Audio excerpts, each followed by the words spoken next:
नमस्कार मित्रों, कविता घर में आपका स्वागत है। मित्रों, हम जानते हैं धर्म एक बड़ी विचित्र व्यवस्था है। हम सब लोगों को भगवान में असीम आस्था होती है, लेकिन ये भी हम देखते हैं कि हम अपनी समस्याओं को, अपने अभावों को, इन सब के प्रति कहीं ना कहीं भगवान से हमें कोई शिकायत ज़रूर रहती है। कभी कभी लोग भगवान से कुछ मांगते हैं, कभी कभी लोग भगवान से जो है मांग करके और साथ में कुछ ऑफ़र भी करते हैं कि अगर मेरा ऐसा हुआ तो मैं ऐसा करूँगा, माँ मुरादें पूरी कर दे, हलवा बांटूंगी। लेकिन एक और सच है, अगर गीता हमने पढ़ी है तो स्पष्ट है कि जब भी भक्त विचलित होता है, उसके पास सवाल होते हैं, तो भगवान स्वयं आकर के उन सवालों का उत्तर भी देते हैं और आपकी शंकाओं का निवारण भी करते हैं। तो इसी संदर्भ में प्रस्तुत है मेरी कविता प्रभु भक्त संवाद। होकर दैनिक जीवन के अभावों से त्रस्त पहुंचा प्रभु के द्वार शिकायत करने भक्त। मानव मानव में है प्रभु क्यों करते हो भेद, पक्षपात हमेशा करते हो कहते होता है खेद। हमको जीवन दे दिया कर वंचित अन्न धन से, कैसे हो जीवन यापन बिन साधन संसाधन के। मूलभूत सुविधाओं से है कोई लाचार, किसी के पास लगा डाले दौलत के अंबार। 2 जून की रोटी का भी रहता रोज अभाव, निर्धनता के भंवर में अटकी जीवन की नाव। या तो संपदा का वितरण कर दो एक समान, या फिर ऐसे जीवन से मुक्ति दे दो भगवान। सुन भक्त की करुण व्यथा नेत्र प्रभु ने खोले, प्यार से भक्त को सहलाया और मुस्कुराकर बोले। माना सुख सुविधाओं से है जीवन तेरा लाचार, लेकिन पक्षपात का ये आरोप है निराधार। मैं नहीं भेदभाव करता कभी किसी के साथ, मैंने तो सबको भेजा है दुनिया में खाली हाथ। सबके पोषण के लिए सृष्टि को परिपूर्ण किया, प्रकृति को भोगने का है समुचित अधिकार दिया। मेरी वितरण व्यवस्था से कर सकता तू नहीं गिला, मैं तो जो भी देता हूँ सबको एक समान मिला। सबके जैसा तुझको भी सबल समर्थ शरीर दिया, 5 तत्व 10 इंद्रियों से उसको है परिपूर्ण किया। माता पिता भाई बहन रिश्ते और परिवार दिए, सुख दुख बांटने को साथी मित्र यार दिए।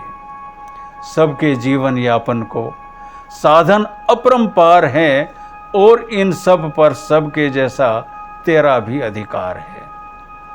आग हवा पानी ये धरती और आकाश, सूरज का तेज चंद्रमा का प्रकाश, झील गुफा टापू कंदराएं और घाटी, ये कंचन सी रेत ये चंदन सी माटी, अथाह समुंदर और गगनचुंबी पहाड़, कंद मूल फल फूल जड़ी बूटियों के झाड़।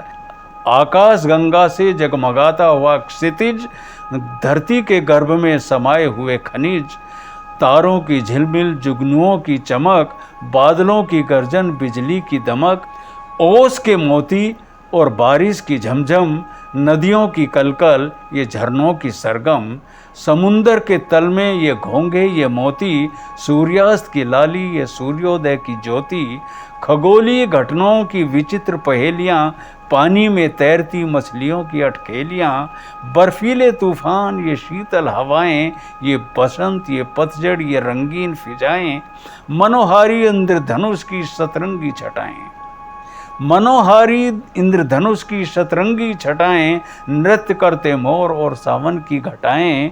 ये अंधेरे, ये उजाले, ये गर्मी की तपन, धूल भरी आंधी, ये सर्दी की चुभन, ये मखमली घास, ये करील की कुंजन, इठलाती तितलियां, ये भौरे की गुंजन, वो बाढ़, वो सूखा, भूकंप का कोलाहल, औषधि और संजीवनी, अमृत और आह्लाहल, कोयल की कूक, चिड़ियों की चहक, पराग की गंध, फूलों की महक, हवा की तरंगों में संगीत भरा है, हर साधन की खान ये वसुंधरा है। इन सभी पर तेरा बराबर का हक है, फिर भी तुझे मेरी निष्पक्षता पे शक है। प्रकृति के दोहन को भरपूर विज्ञान है, जिसको समझने के लिए शिक्षा और ज्ञान है।